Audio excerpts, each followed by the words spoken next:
What's up, George? Welcome back to The Vault. Another late review today, I apologise. And I feel weird doing reviews during the day. I usually do reviews at night. But I really do spoil you guys. You're welcome.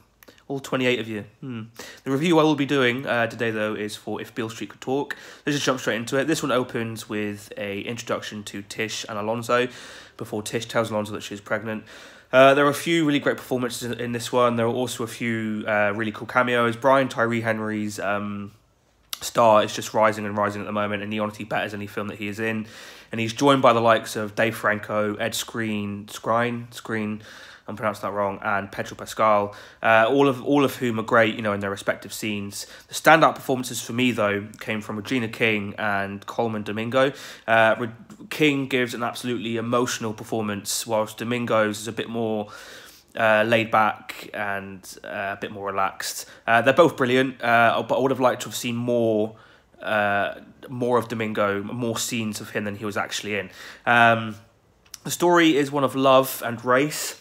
It's more about love than it is race, and how these characters cope in their own, separate ways.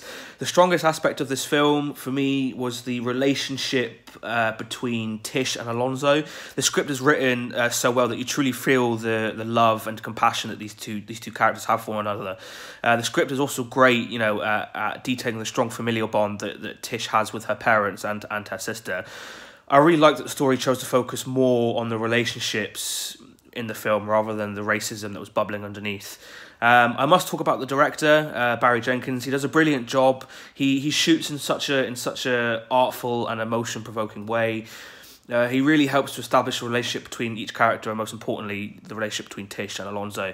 Jenkins is really great at giving the audience clear, concise, and well thought out shots that help the story move along. One that springs to mind is of a newly born baby being raised out of a bath, after its birth.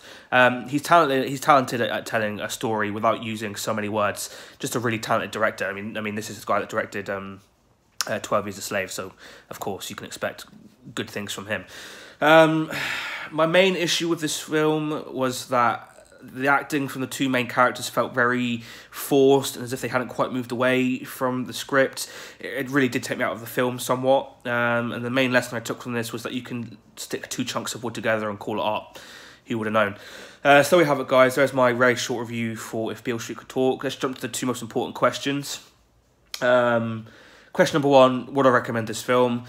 I personally wouldn't recommend this film. I mean, if you've seen films of Barry Jenkins before, then I'd suggest going to go watch this film. If you're a fan of his, then definitely go watch this film. If you're a fan of 12 Years a Slave, go and watch this film. I like 12 Years a Slave. I felt it was a bit too dark and depressing. I mean, the subject matter that it talks about, is of course dark and depressing. That's a whole nother film.